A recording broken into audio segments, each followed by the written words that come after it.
What's up? What's up? Man, UFC 92 is finally upon us. The Ultimate 2008. I mean, this is definitely, one of the most stacked cards the UFC has ever put on. It's definitely the one I've been looking the most forward to. Ever since, I got into MMA not that long ago.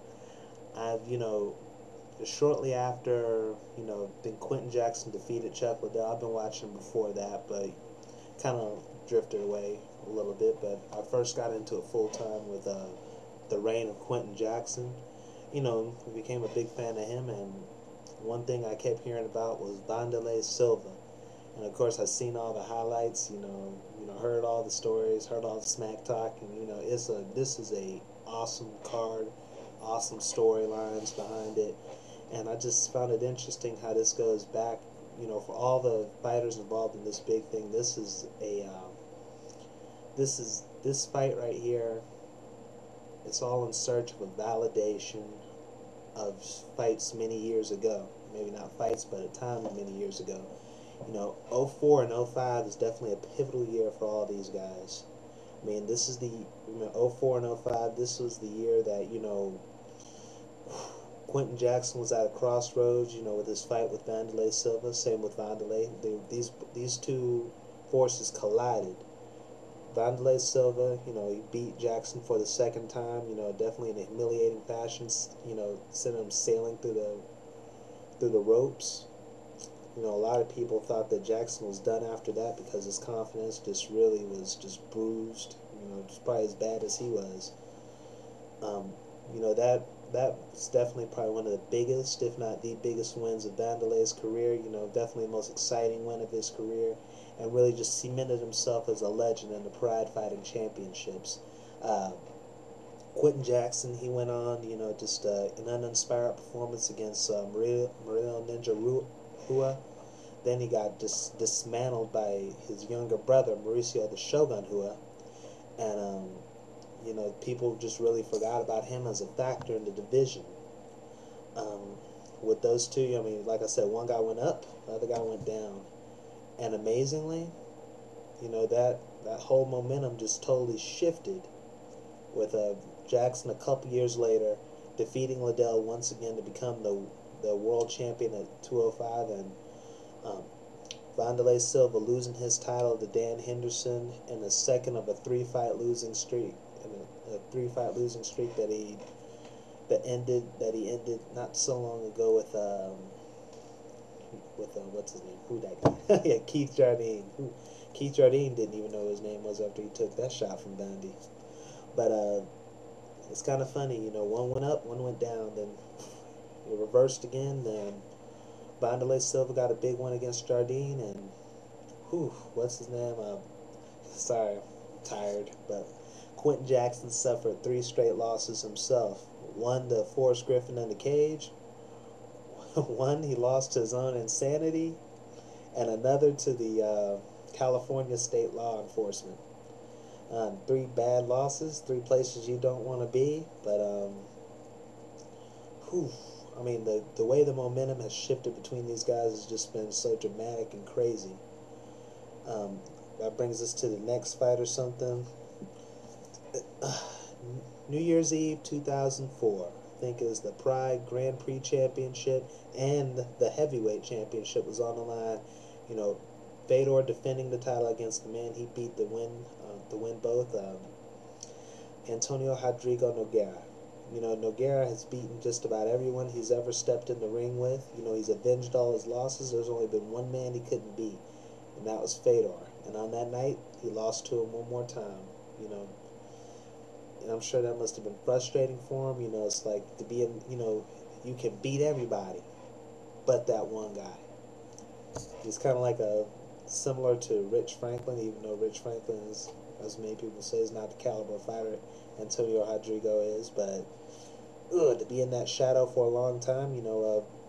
Antonio went on with his career in 2005. Racking up some wins against other fighters, but still just not, not having that brass ring, not being that champion that he was, not being that champion that he is. Just like Jackson, he found a new life in the UFC and became the interim heavyweight champion. He would have been fighting Randy Couture if Randy Couture had been a greedy prick and walked off with the title. But oh well, I digress. He just finished up taping the Ultimate Fighter Season 8 against Frank Mir. You know, that gave Antonio Rodrigo Nogueira, you know, a very good opportunity to get a whole lot of exposure to the American audience. I believe he came across well, and I think this is going to be a big fight. And here he stands again as a champion in the biggest, you know, martial arts federation in the world, and his perseverance in life is as spectacular as his perseverance in the ring. Way to go, Nog. And also in that time, the UFC, you know, started its own reality show featuring, you know, some people fighting to stay on the show instead of voting. You have to get beat off. And that being the Ultimate Fighter. And the first two winners of those seasons, of course, Forrest Griffin and Rashad Evans. These gentlemen, you know, they hooked up with some awesome training camps. You know, they listened to their trainers. They developed as fighters. They overcame all the scrutiny and hatred that they had, you know, that was against them. And they defeated, you know, incredible odds to become, you know, championship level competitors. You know, so, you know, this all started, you know, like in 04, 05. You know, and of course, you know, got a whole lot to say about this. Probably, you know, I probably couldn't do this justice with a whole entire tape, but, you know, a whole video, but I'll try. We'll see what's going on. Forrest Griffin and Rashad Evans. This is a very interesting fight. You know, Forrest coming off his big win against Rampage, and of course Rashad coming off his big win against, you know, Chuck Liddell, when he just had that right hand and just, you know, just erased Chuck Liddell's head off his shoulders. I mean, not just knocked it out, but just, man.